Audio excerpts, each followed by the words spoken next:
Okay, good morning po sa lahat ng sumusubaybay sa programang ito sa Ugnayan sa Bicol. Yes. Tama po ba? Ugnayan sa Bicol ng pang Philippine Information Agency 5. Okay, ako po si Police Executive Master Sergeant Ryan P. Llaneresas, ang Training Executive Senior Police Officer or TESS po. At the same time, the PIO. Kasama ko po ang aking Assistant PCAD PNCO, yung tinatawag na PCR PNCO, Police Community Relation na si Patrolman ST Luis Alday. Okay, bati ka muna Ma'am ST sa programa ng Ugnayan sa Bicol bago ko idiretso yung aking pakikilala. Yes, Okay. good morning, Pat. Po sa Ugnayan sa Bicol.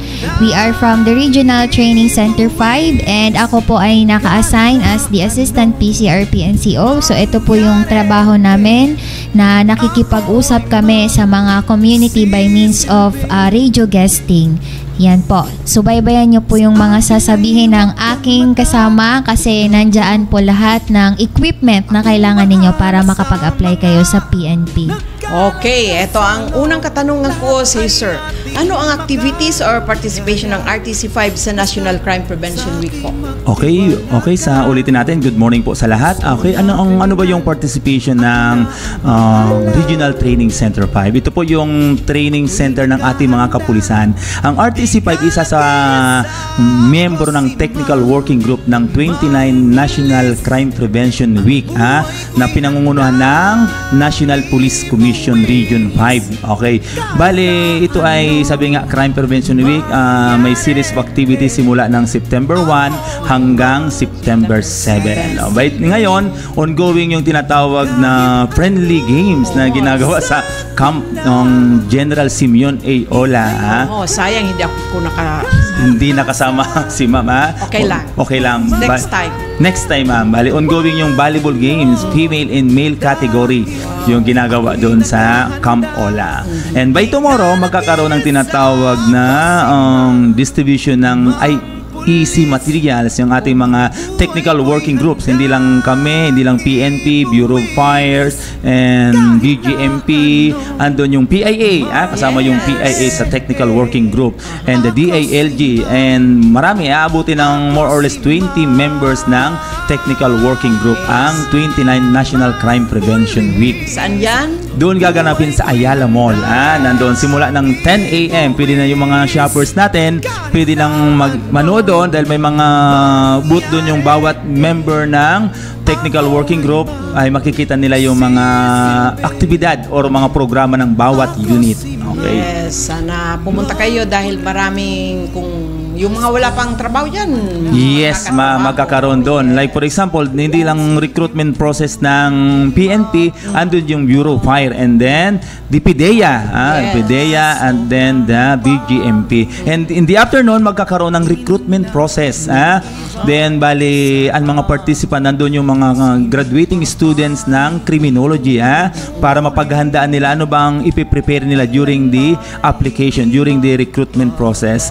Then, after the recruitment process, then the lecture magkakaroon ng Battle of the Band. Okay, magkakaroon ng banda na mag-showcase ng mga unit natin yung kanilang banda. Okay, yung PRO5 combo. Pwede ba sumayaw doon? Yes, magkakaroon ng entertainment ang doon sa baba ng Ayala Mall.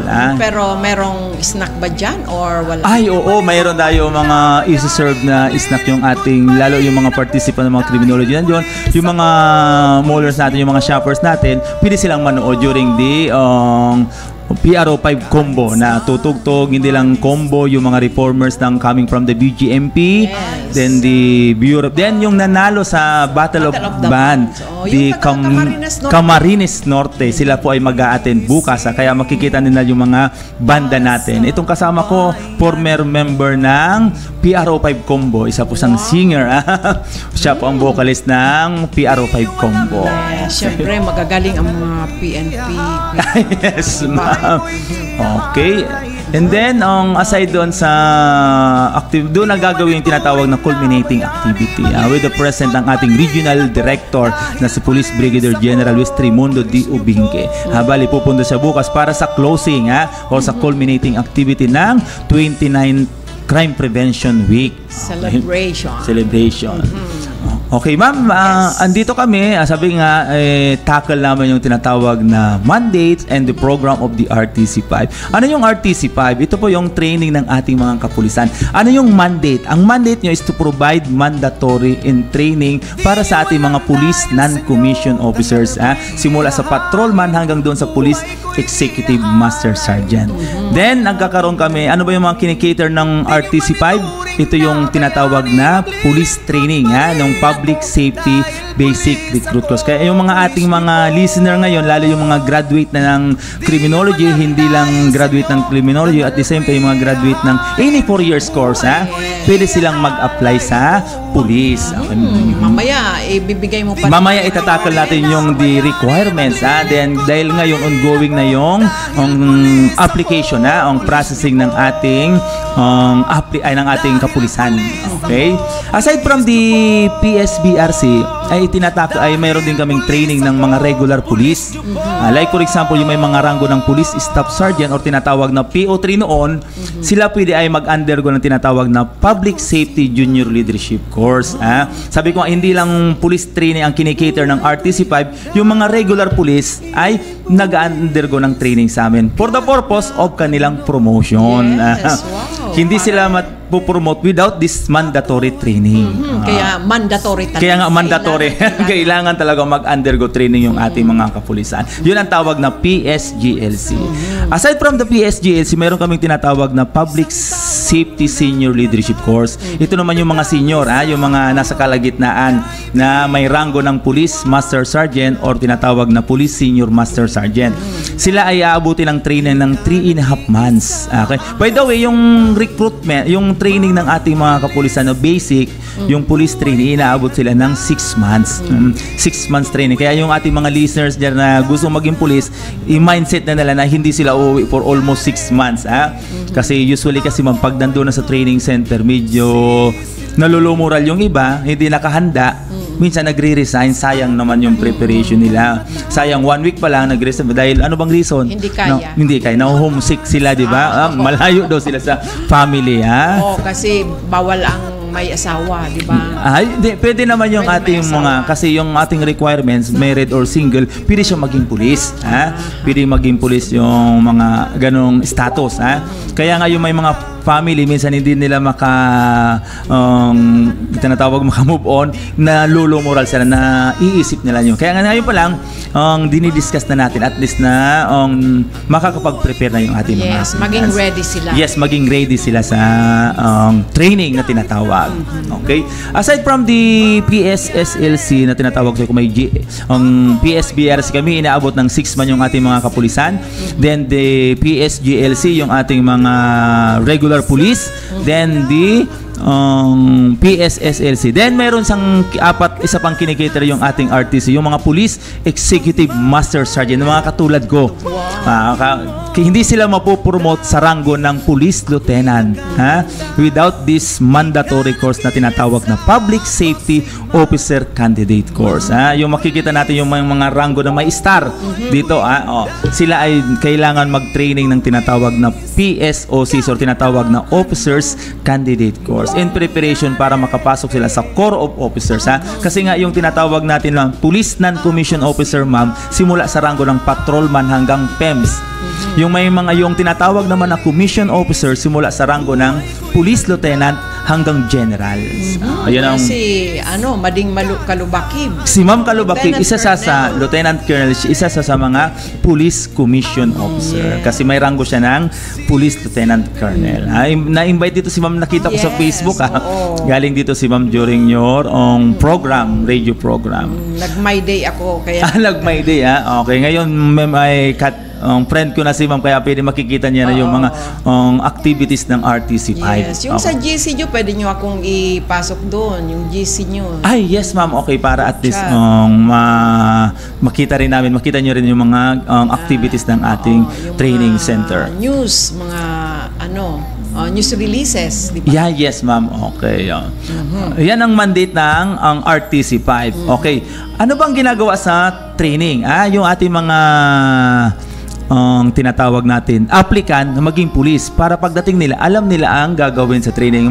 May share mo ba sa amin yung training ng ating mga kapulisan, Ma'am Esti Luis Alday? Yes, Okay. please go. Siyempre po, pag tayo po ay nag-apply sa PNP, bago po tayo pumasok, kailangan physically prepared po tayo. Yes. Hindi lang po basta physically prepared, dapat mentally prepared tayo. Paano ba tayo nagiging physically prepared? Before po tayo makapasok sa PNP, kailangan natin mag-undergo ng physical fitness test. Yan pong physical fitness test, kailangan mong malampasan yung 3-kilometer run doon sa Camp Ola, and meron din po kami ng sit-ups and the push-up. Same with the females. So, before entering sa PNP, ang ginagawa ko noon, tumatakbo po talaga ako ng malayo sa BU. So, dapat yung 3 kilometers na yon lalampasan mo siya para pagdating mo doon sa Camp Ola, hindi ka na masyadong mahirapan mag-adjust. Kasi po, ang pagtakbo, kailangan ng oras. Kailangan natin humabol doon sa oras because pag hindi ka nakahabol doon sa oras, automatic, hindi ka na makakapasa sa physical. First step, fail agad. Yes. Fail ka agad. But before po nun, ma'am, Puso ka. hindi ka po makakapasok. Yes. Tapos before po kami tatakbo, titingnan po yung body mass index namin. Yung Kung yun BMI. bang weight namin or yung height namin is appropriate yun. Kasi pag hindi po yun normal, automatic, before ka tumakbo, tatanggalin ka na. So, very important na before you enter the PNP, you must know that you are really physically fit. Yung BMI mo ay normal. Because pag tumakbo ka doon, medyo mataba ka or medyo payat ka, ang tendency mo pwedeng mahihilo ka. So, marami sa amin nakapasok sa PFT na marami namang nakapasa sa BMI, pero pagdating naman sa physical is bumagsak sila. Yun po ang experience ko during my applicant time. Yun po ang ginagawa namin. Okay, nakapagbigay na ng testimony yung isang patrol woman natin at Kaya- siyang assistant. Kung kayat ka ng marami, yung mga taga-pakinig natin dito sa Yes. Cagayan Sobra, sa Bicol. Yung mga gusto pong mag-apply na katulad kong babae, hindi po dapat natin isipin na kahit babae tayo ay mahihirapan tayo. Hindi po ganon. Kasi po, male and female, pagdating po natin sa PNP, parehas po tayo ng gagawin. Parehas po tayo ng tatrabahuin. At yan po ay ang mag-serve po sa people. And lagi po nating ima-mindset yung mga criminology, kasi ako po criminology graduate din ako, dito din po ako nag-aral sa Bicol College. I encourage po yung mga nakapasa na po ng board exam or NAPOLCOM, basta meron po kayong eligibility, you have the right, may karapatan kayong mag-apply sa PNP, at yun po ay dapat ipagmalaki ninyo na pagpunta nyo doon sa Camp Ola, ang dadalhin nyo ay hindi lang yung sarili ninyo, kundi yung eskwelahan na pinagraduatean ninyo. Yun po ang isa sa mga legacy na madadala ninyo once you enter the PNP. Pagdating namin doon sa training center, tatanungin kami, saan ba kami galing? From Sorsogon ka ba? From Albay ka ba? So, kung yung school mo is recognized like the Bicol College, marami sa aming nakakapasok. So, yung mga nasa ibang schools, I encourage you, kung ano mang criminology schools kayo, ano mang pinagraduatean nyo, basta meron kayong eligibility, you have the right to enter in the PNP. Opportunity nyo. Yes, opportunity po yun sa kanila. Okay na. Okay na. Thank Napakaganda you. yung kanyang testimony, Talagang mama. parang yung makarinig niyan dito sa atin ay talaga mapupursige siya. Yes, Saka magkaroon ma'am. siya ng dreams. Okay. Abi, Ikaw naman, sir, yung Sige. ating mga ongoing recruitment process. Okay, before I proceed doon sa recruitment process, I would like to share with you or sa ating mga listener yung daily activities ng isang pulis para at least Yes. alam nila yung pagdating doon, kasi nabago, lalo na yung first night ng isang police trainee, pagdating doon, magugulat sila ay bigla silang ginising ng ganung oras alas 4. Okay, yung daily activities ng isang police trainee para alam ng ating mga listener, ng ating mga applicants, para pagdating doon, hindi sila gigising ng alas 6 ng umaga. Okay, kayo ay kailangan gumising ng alas 4 ng umaga. Magkakaroon ng formation in accounting, morning devotion, then after the physical accounting, magkakaroon ng physical conditioning. Magkakaroon ng exercises like the PNP Dasen, the road run. Magkakaroon ng road run. Then kaya sabi nga ni Ma'am ST, kailangan i-prepare nila yung sarili nila para sa physical conditioning. Then the road run. Then right after the physical conditioning ay magkakaroon ng policing the area. Okay, maglilinis yung ating mga kapulisan. Then right after that, magkakaroon ng morning mess, then magkakaroon ng inspection, then magkakaroon ng tinatawag na classroom instruction. Hindi lang, sabi ko nga, yung ating trainee, usually kasi gano'n ang first night ng isang police trainee, talagang nababago, hindi makatulog yung mga police trainee natin. Dahil ganon, iba na yung atmosphere. Ganito pala, katabi mo yung isang kasamahan mo, classmate mo, kung malakas humilig pa yan, kung nakakatulog ka ng walang hilik doon, ngayon maririnig mo na doon sa loob ng training. Iba-iba na, kasi iba-ibang kung saan-saan na galing yung ating police. Yes, kaya gano'n maninibago ka sa atmosphere na kasama mo. Kung ikaw natutulog doon sa isang kwarto, mag-isa lang, ngayon na talagang nagkaroon ng double deck, talagang naka-inline yung ating mga police training. At saka siguro may iiyak dyan. Yes, ma'am. Totoo yan, ma'am. Yung, talaga. especially during the after the oath-taking, talagang mararamdaman mo yung iyak ng mga applicants dahil mahihiwalay sila sa kanilang pamilya, sa kanilang loved ones. Then nandoon, yung homesick talagang hindi maiwasan. Kaya sabi nga ni ST, talagang paghandaan nila, i-mindset nila na ganito yung training. Within 6 months, andyan kayo sa loob ng training center. Oo, isipin na lang nila na gagawin niya yan para sa kanila. Yes. Sa family. Ginagawa nila para sa kanilang pamilya, sa kanilang asawa or kanilang anak. At sa komunidad. At sa kanilang komunidad. Kasi para ma-inspire yung ating, ma-motivate yung ating mga police trainee. Yung every time yung yan sinasabi namin, first day pa lang, just enjoy the training. I-enjoy nila. Kasi pag hindi mo in-enjoy na training, pag ang ayaw sumunod ng isang tao, talaga, di ba tayo pag gusto natin yung trabaho, kahit anong mangyari, gagawin natin. Yun, just enjoy the training, follow the rules and regulation ng ating organization, ng training center, makakagraduate at makagraduate nga. Sabi nga, dalawa lang kailangan pasahan in the training center, ma'am. Unang-una, dapat pumasa ka sa academics. Yes. Pag may academic deficiency ka, hindi ka makakagraduate sa training.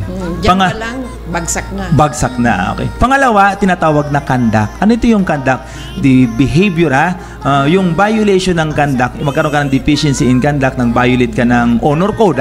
Ano yung honor code? The lying, stealing, cheating, tolerating, yung mga violation of ganyan, ay hindi ka makakagraduate. Yes, yung kung sa elementary, good manners, yes, right conduct. Yung good manner and right conduct. Kaya nga sabi natin, hindi pwedeng paghiwalayin yung character and competency. Yes. Kasi dapat hindi pangit na pakinggan ang galing-galing mo pero wala ka naman character. Di ba? Kaya hindi pwedeng paghiwalayin yun, the character and competency. Magaling ka nga, pero masama naman ang ugali mo. Yes. Okay? Diba? Ang galing-galing mo, useless ang galing, di ba? Useless Yes. ang galing mo kung wala ka namang character, yung kasi behavior. pag naging pulis ka na, di mo alam. Yes. Violente ka pala. Violente Oh my ka gosh. pala. Okay. Yung mga ibang pulis na dadamay. Yes, mama. Lalo na ngayon, medyo may issue yung ating mga kapulisan. Trending yung ating mga kapulisan. Okay, sabi ko nga pinapaliwanag. Kahit sa amin, sa training center, every time nagkakaroon kami ng police information continuing education to remind yung ating mga kapulisan. Kung if there's a problem, kaya nga minsan mayroon tayong tinatawag na stress management. Yes. Sabi ko nga, stress management, ano mga dapat mong gawin? Mag-relax ka muna, then you take, sabi nga, pag binaliktad mo kasi ang stress daw, ano kabaliktaran ng stress? Pag binaliktad mo ang stress, Ma'am Alday, dessert daw. Dessert. Kailangan mag-dessert ka para mawala yung stress. Ice cream pa lang ang kailangan. Pag ganun pala, pag binaliktad mo. Okay, kaya dapat wag ma-stress yung ating mga kapulisan kasi usually, ma'am, for information, may nangyari pa lang ba kahapon yung ating nangyari in Catanduanes. Okay, Hindi natin alam kung ano ba yung, pero as of now, ongoing pa yung investigation. Ano yung cause of death ng isang pulis natin. Okay, nakakalungkot din, pero So sad. so Mendoza na ganun ang nangyari. Na isang police pa naman natin yung dito sa Legazpi. The police officer coming from the Legazpi Police. Okay. Pero as of now, ongoing pa rin yung ating investigation. Kung ano ba talaga yung cause of death ng ating isang police. Okay. Okay, ma'am, aside from the training process, punta na ako doon sa tinatawag na ongoing recruitment process para at least yung mga ating mga applicants malaman na nila ano yung ginagawa, anong dapat kanilang i-prevent. As of now, kasama ko yung isang applicant namin, ongoing na yung ating submission ng folder. Starting September 4, ulitin natin, starting September 4 nung Monday, ongoing na yung pag-submit ng folder, initial requirements para sa PNP. Doon sila magsasabit sa tinatawag na RRSU o tinatawag na Regional Recruitment Selection Unit na nakabase sa Camp Ola. Hindi, ngayon ma'am, ang face-to-face. Mamaya itatakal ko yung yan, paano sila magkakaroon. Initial requirements pa lang ito ma'am. Nagkakaroon ng initial requirements simula ng September 4 hanggang 11. Kaya hanggang Monday na lang yung submission. Kaya ngayon dagsaan yung ating mga applicants sa Camp Ola. Kung may makikita kang mga naka-white t-shirt, naka-pants, naka-rubber shoes, mga applicant natin ng kapulisan yan, yung pumupunta sa Camp Ola. Okay? Then, aside doon, para at least malaman nila, ano ba yung mga dapat nilang i-prepare? Paano maging isang pulis? Lalo na yung mga graduating students and nakagraduate na and yung nag-aantay. Dahil as of today, ngayon, 2023, wala pang processing yung ating pulis. Ngayon pala mag-uumpisa. Kaya wala pang quota ng pulis ng 2023. Yung mga nag-graduate namin, nandiyan na sa ground. Ongoing na yung tinatawag ni FTP or tinatawag na FTX, diba? Yung undergoing patrol, traffic, and investigation. Ano yung mga kailangan nilang i-prepare? Dapat ang isang applicant ay graduate ng any 4 years course. Kahit anong graduate ka ng criminology, ano ba yun? Nursing, education, accounting, basta 4 years course. Ang tawag yung baccalaureate degree.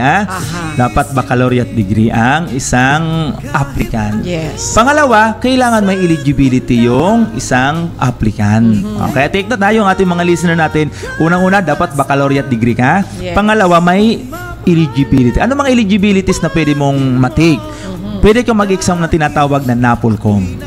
NAPOLCOM examination. Pwede sila magpunta doon sa NAPOLCOM office para mag-secure or mag-file ng PNP entrance examination.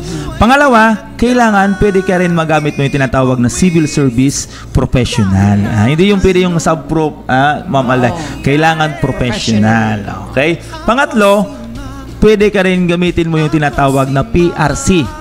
Yung professional, yung PRC board examination. Professional. Kung nursing ka, education ka, ma'am, pwede mo siyang magamit as eligibility. Yes. Yung sa barangay. Okay, yung sa barangay, kung ikaw ay SK chairman, pwede mo siyang ma-convert into professional. Pwede mong, you can use that para sa pag-apply or pag na-convert yun, kasi i-issuean ka ng civil service ng professional eligibility.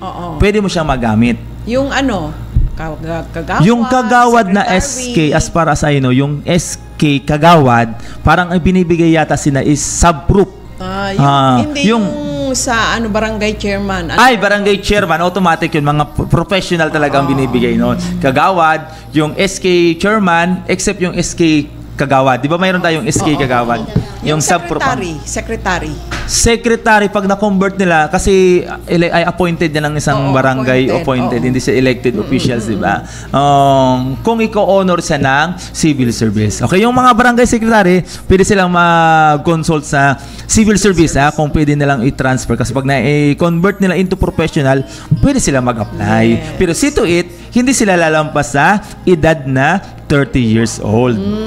Kasi may age bracket tayo, Ma'am Alday, di ba? From 21 to 30 years old. Kasi kung mga barangay officials, siguro mga more than 30 years old na.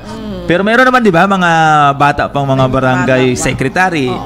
Pero may kami, kapag halimbawa po nag-apply kayo ng 30 na kayo at malapit na kayong mag-31, tapos nakasabay namin kayong magte-take oath, bali po ang ginawa sa amin as experience before, mayroon kaming classmates na nag-unang nag-take out sa amin para ma-follow pa rin natin yung mandate na dapat before 31 is nakapasok na sila sa PNP. So, hindi naman ibig sabihin na kapag 30 ka and then magta-31 ka, hindi ka na pwedeng tanggapin ng PNP. Yun pa din yung isa sa mandate nila. At nauna silang nagsahod sa amin. Isa rin yun sa advantage na nauna silang nag-take out sa amin. Like for example, yung birthday mo ngayon, ma'am, is September 1. Dapat makapag-take out ka ng August 31. 31. Ba't hindi ka dapat abuti ng September 1? Kasi pag nag-September 1, 31 years old ka na. Okay, yun ang yun ang bracket ng or age bracket para sa application ng PNP. Okay, balik tayo doon sa eligibilities na sabi ko kanina. Unang-una, di baccalaureate degree, pangalawa di eligibilities, Ano nga mga eligibilities? Dapat kailangan ka mag-exam ng NAPOLCOM, Civil Service, PRC, or pag ikaw ay honor graduate, Halimbawa, pag pag cum laude, pwede mo siyang magamit as eligibility sa application ng PNP. Okay, mayroon na tayong dalawang requirements, diba? Pangatlo, kailangan pumasa ka doon sa tinatawag na physical agility test. Yung sinabi ni Ma'am Alday kanina, yung push-up, sit-up, takbo.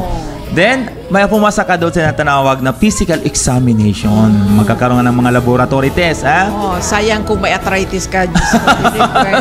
Hindi na pwede. Bawal ang high blood. Magkakaroon yes, number 1 is yung BP, yung blood pressure ng isang.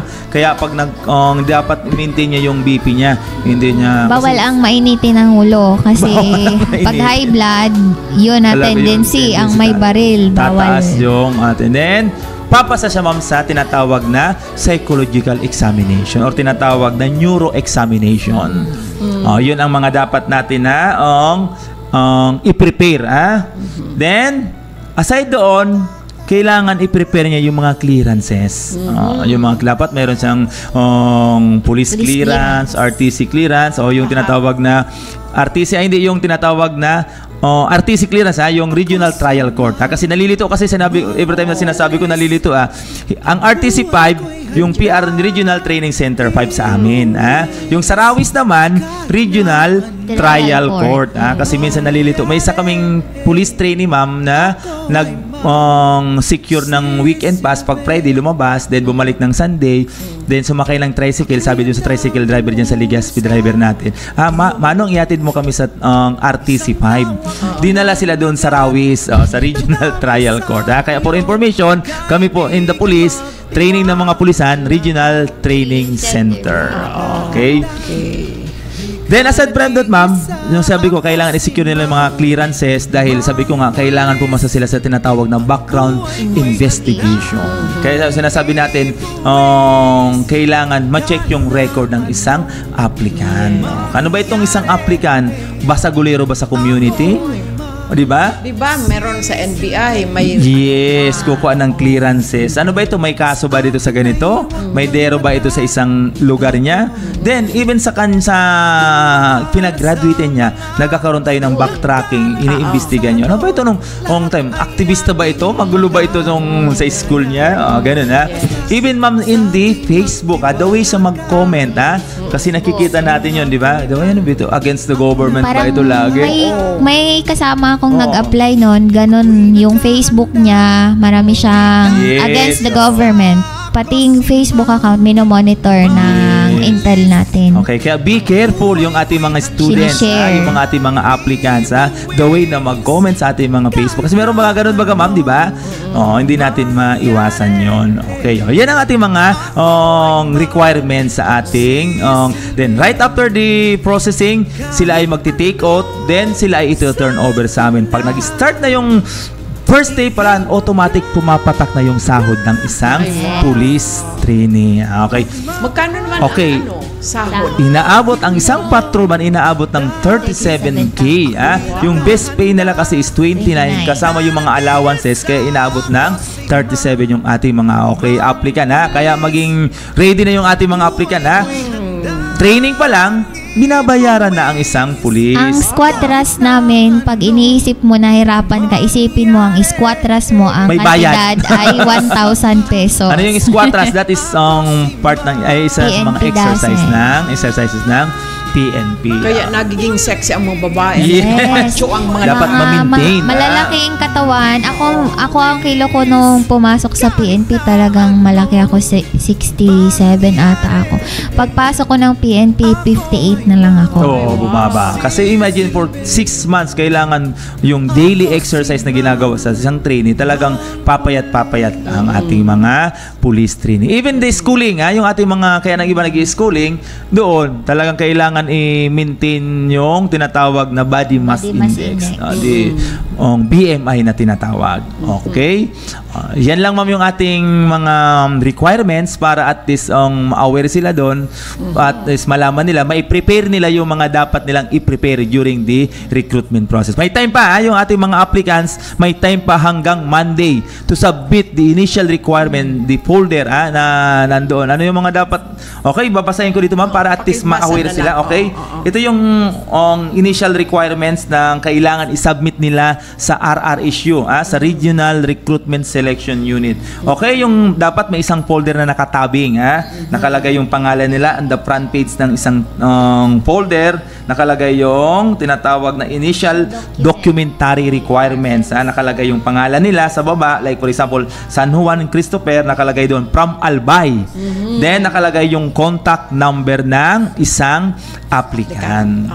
Una-una doon sa letter A ng isang applicant na folder, nakalagay doon yung tinatawag na CSC PDS, yung personal data sheet natin, na naka-fill up doon yung isang applicant, notarized by handwritten, take to, nakalagay dito handwritten, hindi pwede yung tinatawag na naka-print, naka-type, dapat handwritten.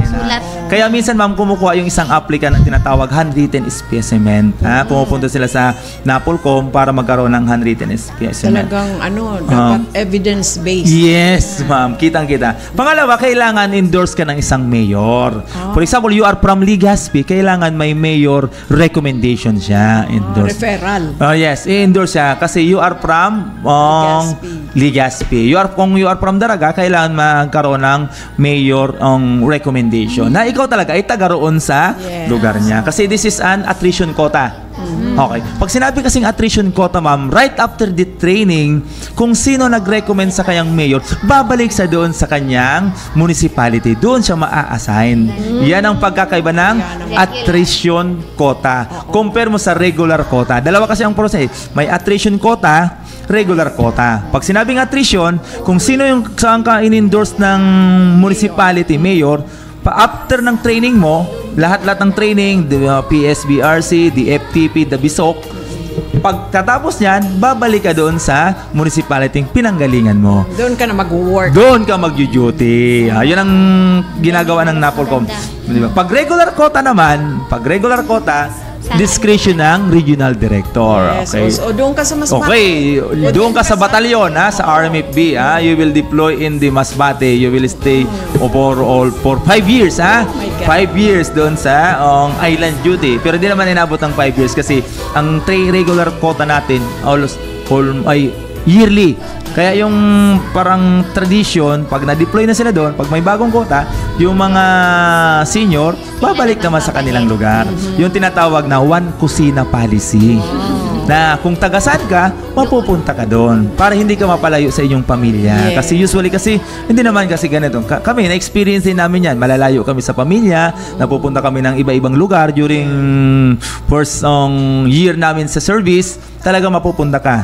Part na yan, kaya nga yung training natin, hindi umuwi ng 6 months para masanay yung isang pulis na kahit mapunta ka, mag-isang buwan ka doon sa isang area, talagang nakakapag-adjust yung isang pulis. Oo, kaya nga dapat talaga ganyan kasi yung mga asawa talagang hindi na madadagdag. Yes, this program is napakaganda. Tinatawag na one kusina policy. Totoo yan. Minsan nangyayari talaga yan, mama. Nangyayari talaga. Siguro yung homesick ng isang uniform personnel, kasi minsan nagaganon di ba? Kaya minsan nagkakaroon ng program yung tinatawag na one kusina policy. During the time of General Cascolan, the former Chief PNP, nagkaroon ng localization of police. Like for example, kung taga-saan kang province, taga-saan region, ibinabalik ka doon sa lugar. Kaya lang si General Cascolan, inabot lang ng 2 months.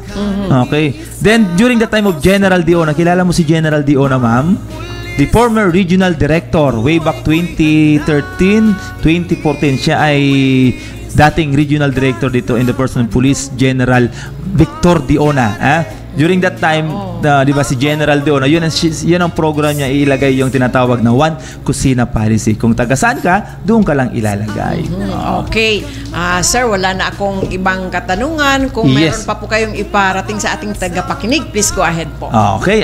Kasi medyo abutin na tayo ng oras, ma'am. Okay, sa ating mga listener, ulitin ko po ngayon, ongoing na po yung submission ng folder ng initial requirements, requirements para sa patrolman, patrolwoman. Kung you are qualified, submit your folder at the RRSU 5 or tinatawag na Regional Recruitment Selection Unit na nakabase sa loob ng Camp General Simeon A. Ola. Hindi ito online pa, kailangan pupunta ka doon sa Camp Ola to submit doon sa ating RRSU.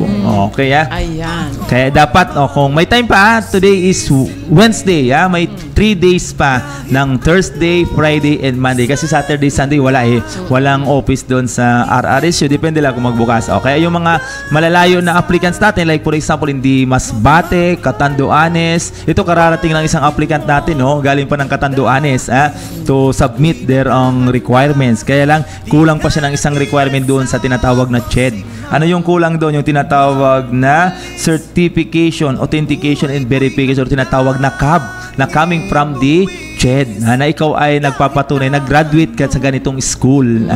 Di ba binibigyan ng SO, Special Order? Yes, so yung Special Order, doon yung kinukuha nila, yung tinatawag na CAB. Ulitin natin yung Certification, Authentication, and Verification ng school, kung saan ka talaga nag-graduate.